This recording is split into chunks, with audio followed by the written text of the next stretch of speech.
Então eu vou falar sobre alterações obstrutivas e funcionais da via excretora urinária, né? Eu tenho uma formação, eu sou pediatra, originariamente pediatra e nefrologista infantil. E há 35 anos eu faço ambulatório de nefrologia infantil, inicialmente o regional da Pontifícia Universidade Católica de Sorocaba e o municipal, atualmente só o da Policlínica Municipal. E todos os meus pacientes, há 20 anos, que foi o tempo que eu comecei a fazer ultrassom, eles fazem ultrassom só comigo e eu tenho oportunidade de acompanhar todos esses pacientes com ultrassonografia. De modo que eu fui aprendendo cada vez mais a tirar o máximo do exame, né, o que é muito bom pelas condições do ultrassom, sem radiação e tudo mais. Bom, então o objetivo da aula é propor um roteiro, né, para a realização do exame que otimize a avaliação ultrassonográfica, possibilitando o diagnóstico da causa da alteração. As alterações obstrutivas e funcionais da via excretora, elas se manifestam basicamente por dilatação em graus variáveis da via excretora alta ou baixa, né? É uma condição bastante frequente e frequentemente a gente vê uma relação causal com a infecção do trato urinário. E a suspeita diagnóstica dessas alterações pode ser através de um ultrassom de pré-natal, que identificou uma dilatação, né, no rim da criança. Sintomas de infecção do trato urinário, principalmente quando de repetição, são motivo de encaminhamento para ultrassonografia e, consequentemente, podem ser responsáveis pelo diagnóstico.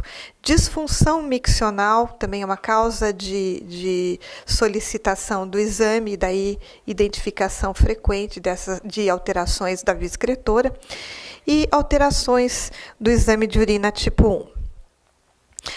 A dilatação da via excretora, ela pode ter causas congênitas ou adquiridas, né? As adquiridas a gente pode considerar tumores da via excretora ou tumores outros que causam compressão extrínseca, cálculos, etc.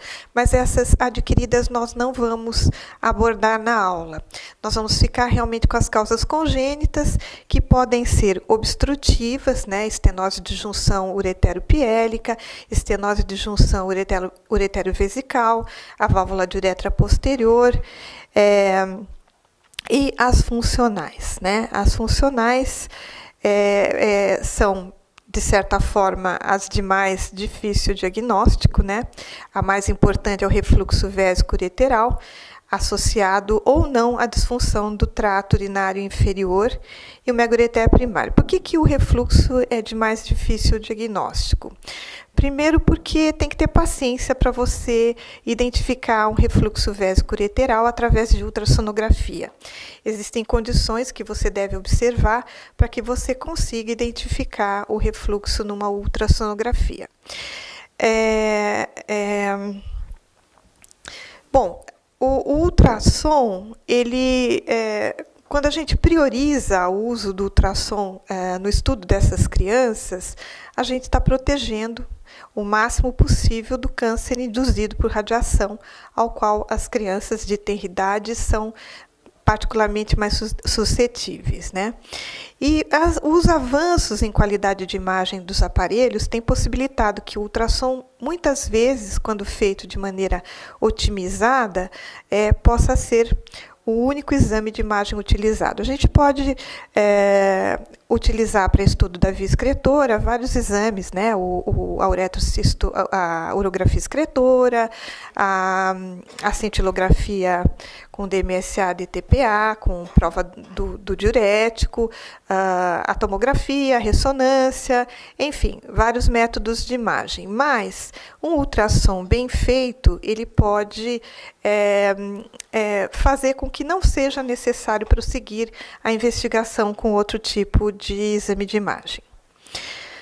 Bom, a técnica de exame, né? Eu acho que a maior parte aqui trabalha com criança, então tem que ser sempre gel morno, né? Para que a criança colabore, principalmente quando a gente vai fazer um ultrassom de abdômen, se a gente usar um gel frio, nós não vamos ter a colaboração da criança, ela vai chorar, ela não vai aguentar muito tempo o exame e isso vai prejudicar o nosso diagnóstico. O ambiente deve ser o mais tranquilo possível, né?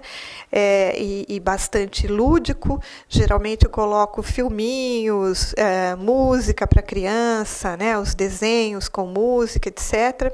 Transdutores, sempre um transdutor convexo, multifrequencial, e sempre eu termino, ou sempre eu complemento com um transdutor linear com uma frequência mais alta.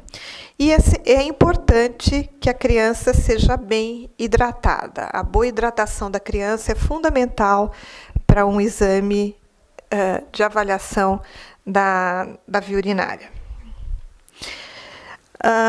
Na criança sem controle miccional voluntário, eu sempre começo pela bexiga, né? Porque a criança pode urinar logo no início do exame e a gente perder uma série de informações importantes, né?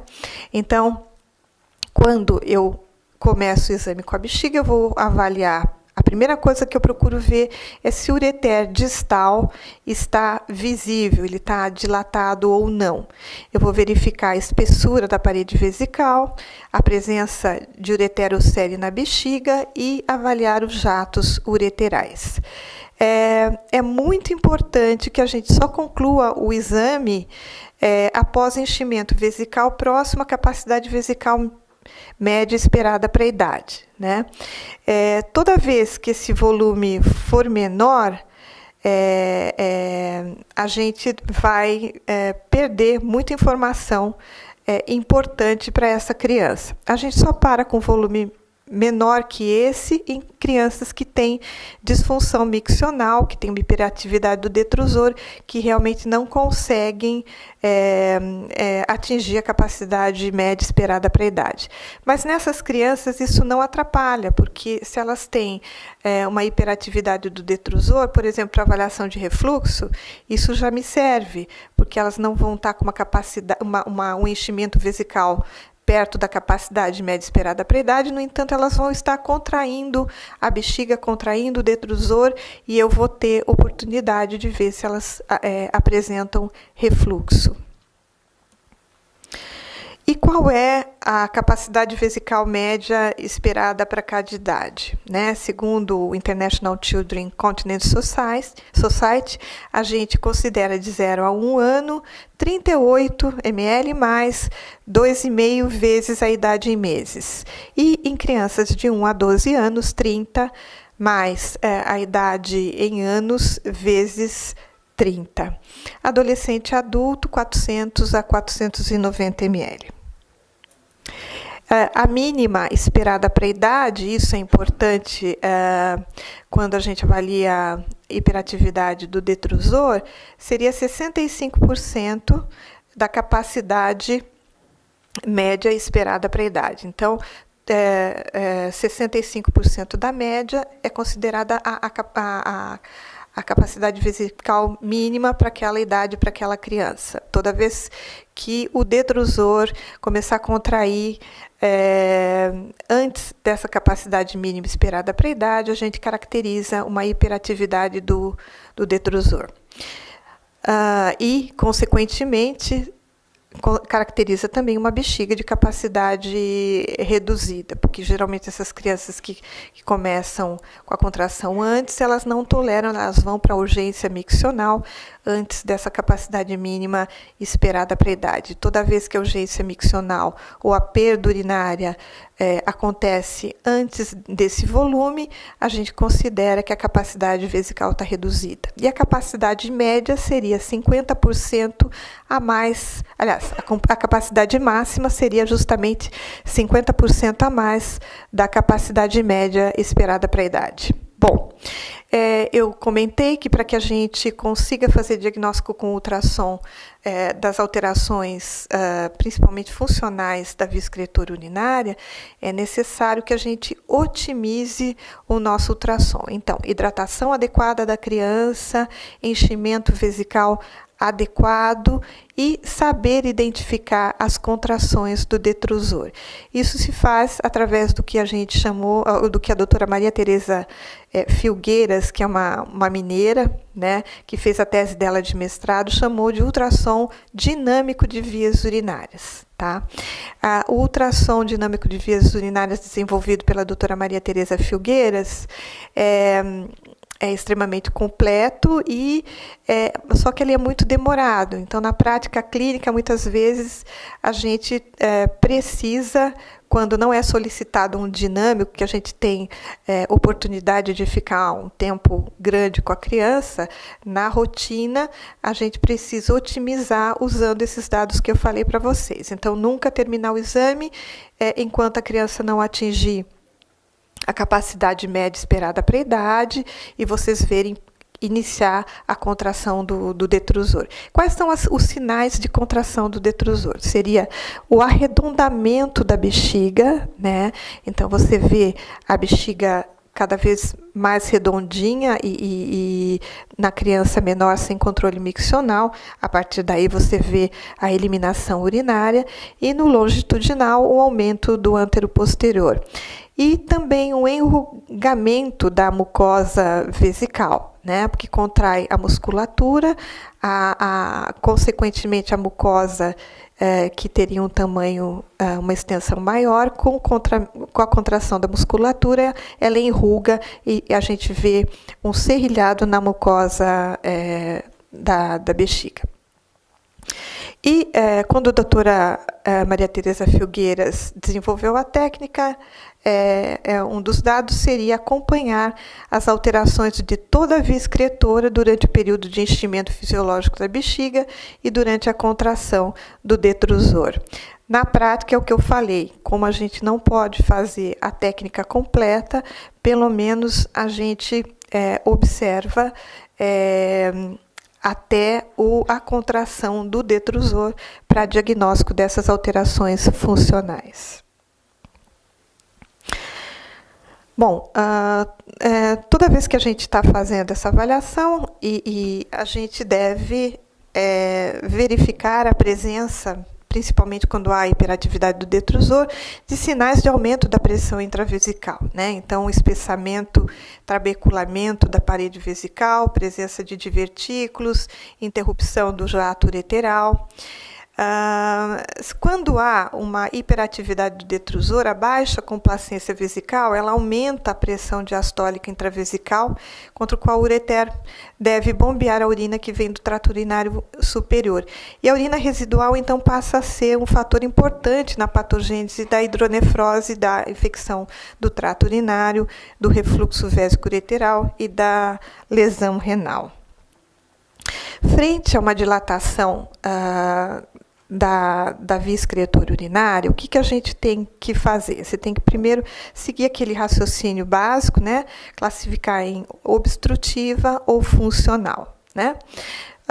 Se a gente vê uma dilatação que é só da pelve renal, não tem dilatação ureteral, a gente provavelmente está à frente a uma estenose de junção uretero-piélica.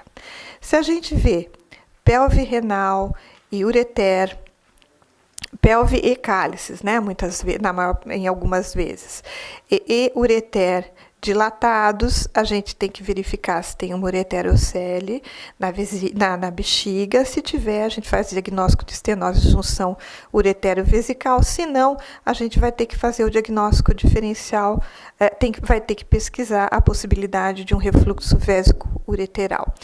Quando a gente tem sinais, a bexiga espessada,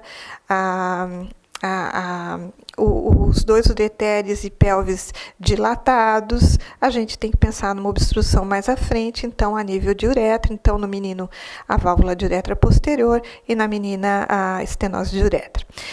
Bom, identificou os segmentos que estão dilatados, a gente tem uma ideia do que está acontecendo, se existe uma obstrução ou se há possibilidade de ser um fenômeno funcional. Toda vez que existe uma dilatação de pelve, pelve cálices, o que a gente deve fazer? Medir o diâmetro anteroposterior da pelve renal em plano transversal para acompanhamento dessa criança, porque com o crescimento, muitas patologias obstrutivas, como por exemplo a estenose de junção ureteropiélica, elas vão apresentando uma melhora no decorrer do tempo. E esse é um parâmetro interessante para se acompanhar, para ter uma ideia melhor se está havendo melhora da alteração. Toda vez que se tem uma dilatação piérica ou pielo-calicial, importante a mensuração da espessura córtico-medular, verificar se existem sinais de pelve extrarrenal. A pelve extrarrenal consiste numa proteção ao dano túbulo intersticial que essa criança vai ter, porque a dilatação progressiva predominando fora do rim vai ser responsável por uma menor lesão do parênquima da criança. A ecogenicidade do parênquima é muito importante, toda vez que a diferenciação córtico-medular e a ecogenicidade do parênquima está mantida, você vai ter uma lesão menor túbulo intersticial renal. Toda vez que você tem uma alteração da ecogenicidade, da diferenciação córtico-medular, você sabe que esse parênquima está lesado aí mais significativamente, né? A gente pode também usar o índice de resistência das artérias interlobares, é um dado que, quando acima de 0,70, fala a favor de uma obstrução mais importante, né? Verificar sempre outras condições associadas, como, por exemplo, cicatrizes renais, porque essas condições possibilitam infecção do trato urinário, né? Muitas vezes, e a infecção, quando atinge o parênquima, pode deixar cicatrizes renais que você pode perfeitamente ver no ultrassom. E é muito importante a gente considerar os aspectos ecográficos normais próprios da idade. Então, lembrar que o rim do recém-nascido, ele tem uma relação córtico-medular menor do que o rim da criança maior, né? À medida que a criança vai crescendo, existe uma proliferação glomerular e essa relação córtico-medular, ela aumenta em relação ao recém-nascido, né? Lembrar também que as pirâmides são bastante pronunciadas, não é incomum a gente receber criança com diagnóstico de rim policístico, é uma criança que tem um rim normal, só que o colega viu as pirâmides muito pronunciadas, até anecoicas, e considerou isso como sendo cistos renais. Então, ter cuidado com os aspectos normais próprios para a idade. Aqui é uma bexiga de recém-nascido, e aquilo que eu falei, né? Uma criança menor sem controle miccional começa pela bexiga, e a primeira coisa que eu costumo ver, antes mesmo de ver a parede e tudo mais, é ver se existe dilatação ureteral. Uma dilatação ureteral mantida ou pouco variável, mesmo com uma quantidade de urina baixa na bexiga, a gente pensa em megaureter primário. Quando a gente vê a dilatação ureteral só na presença de contração vesical, contração do detrusor, então isso provavelmente é um refluxo vésico ureteral. Aqui só para lembrar, é um filme bem curtinho, só para ver a bexiga contraindo e esvaziando. Eu estou vendo essa criança esvaziar a bexiga e em nenhum momento eu notei aparecimento da imagem do ureter distal, tá? Aqui, ao contrário, mesmo sem... eu estou vendo que a bexiga ela está contraindo, ela está bem redonda, e existe uma... A gente vê também os dois ureteres, aqui era uma duplicação, a gente vê um ureter refluxivo aqui, do lado direito e do lado esquerdo, e aqui o outro ureter menor com uma implantação anômala. Aqui acompanhando, bom, eu vi o ureter dilatar, o que eu faço? Eu vi o ureter distal dilatar no plano transversal, no plano coronal. Eu mudo de plano, coloco no plano longitudinal e vou observar essa dilatação até chegar no rim, tá? Para ver se a dilatação atinge a pelve renal. Então, neste caso, a gente vê que a dilatação atingiu aqui a pelve renal. Era um refluxo vésico-ureteral.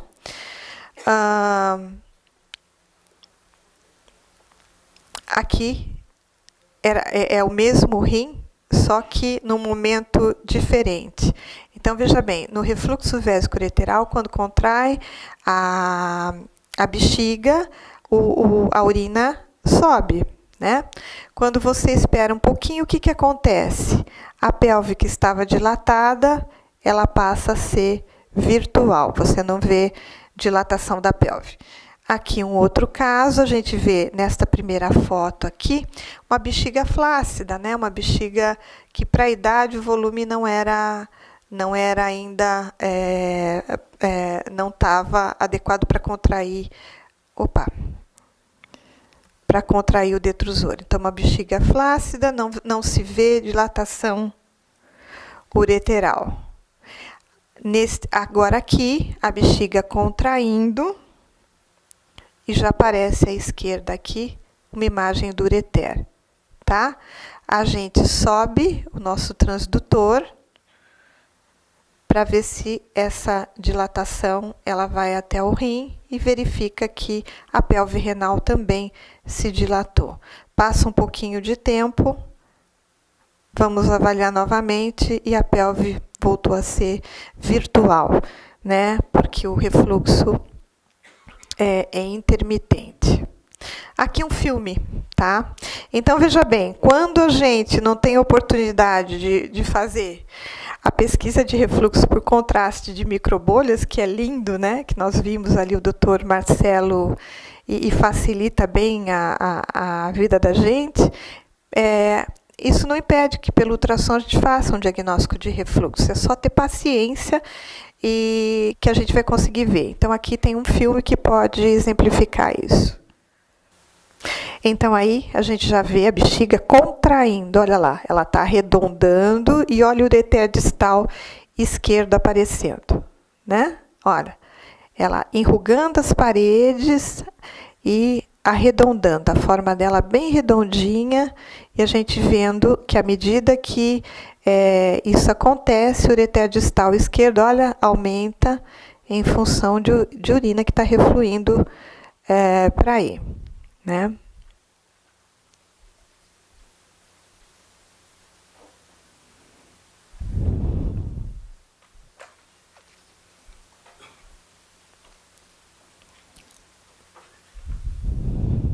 Olhem a bexiga, até diminuindo de volume, a criança está urinando. A gente vira no longitudinal para acompanhar o ureter com a contração vesical.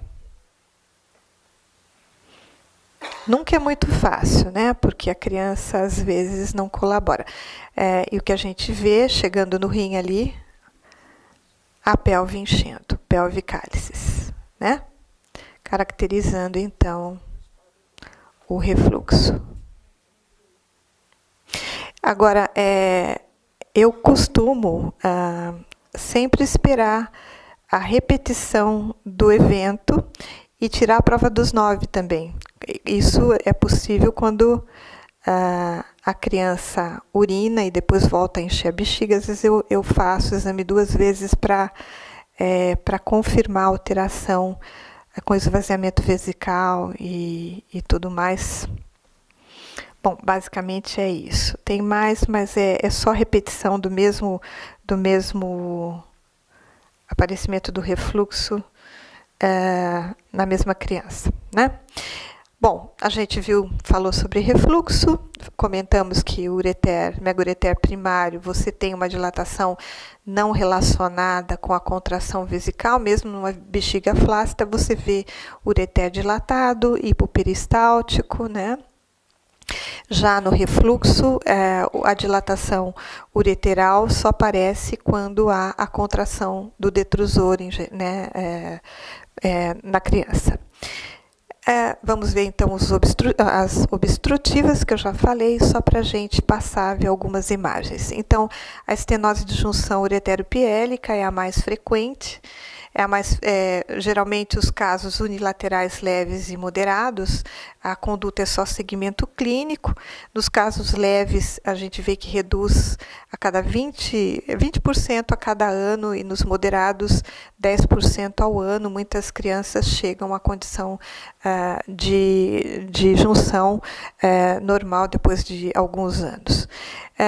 As unilaterais graves, a conduta é discutível, existe uma discussão mundial se a conduta deve ser cirúrgica ou não, né? Porque, na realidade, a criança se submeteu a esse estado de obstrução durante todo o período intraútero em que aconteceu a nefrogênese, que acontece até a 32ª semana.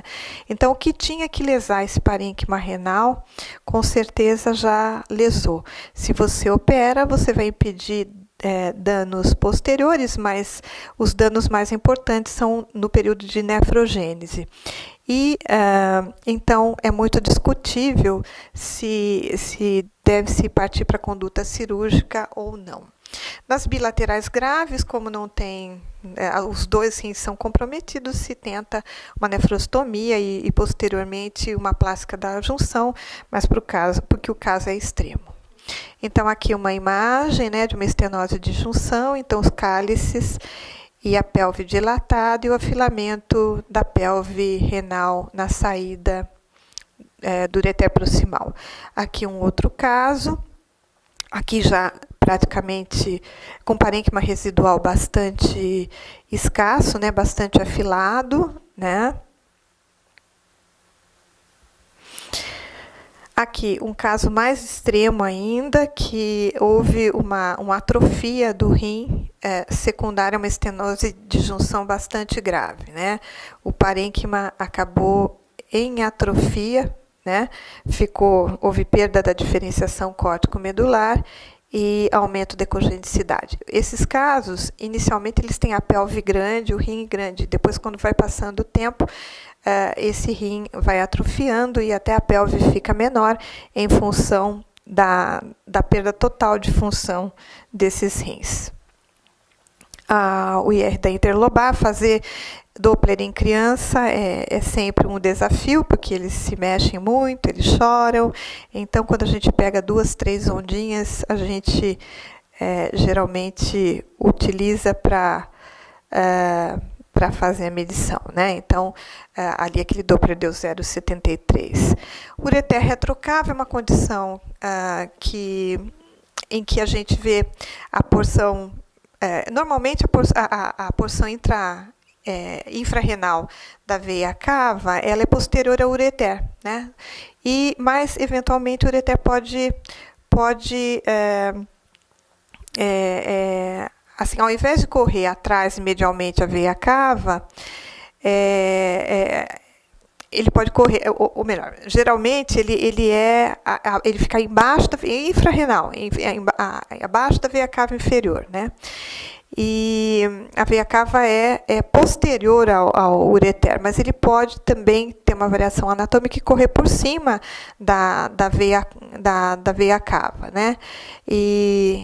Ou melhor, o contrário, o ureter corre atrás imediatamente da veia cava e remerge lateralmente, e a veia cava acaba comprimindo o segmento proximal do ureter e causa uma dilatação, que é da pelve e do ureter proximal, sem dilatação do distal.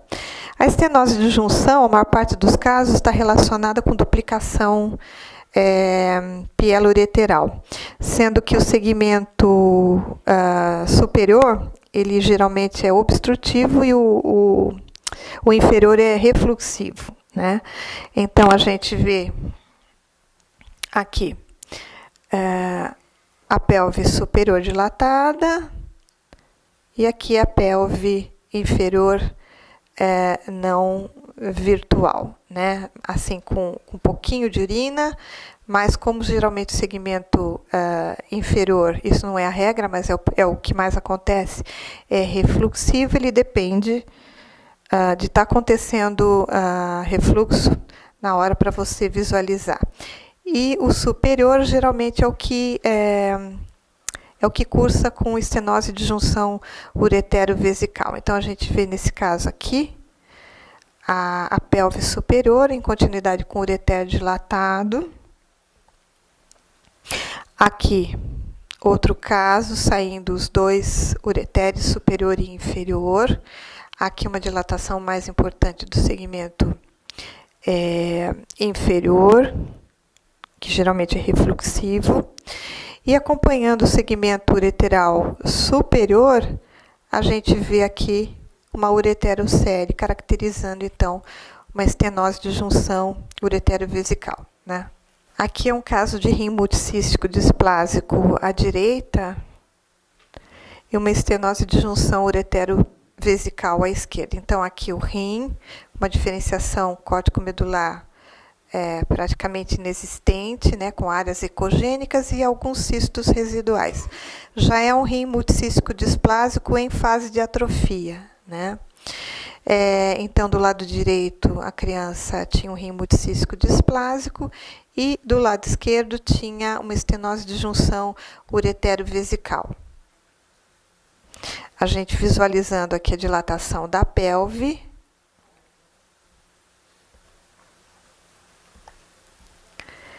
Renal na segunda foto e na terceira, então, a ureterocele, a bexiga quase vazia, mas a gente consegue visualizar aqui a ureterocele.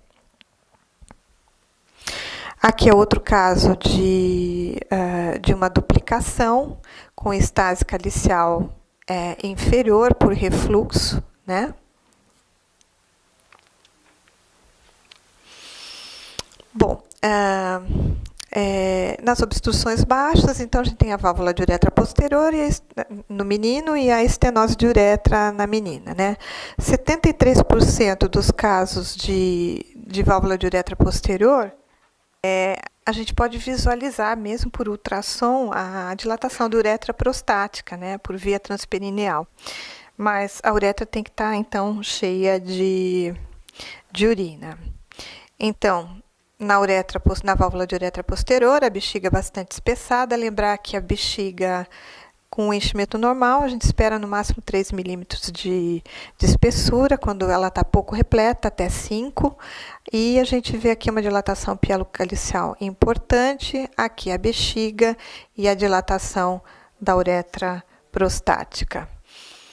Aqui um caso de um recém-nascido com refluxo vésico-ureteral. Ele fez uma pielonefrite aguda com pionefrose. Recém-nascido não, era um lactente. Então, a bexiga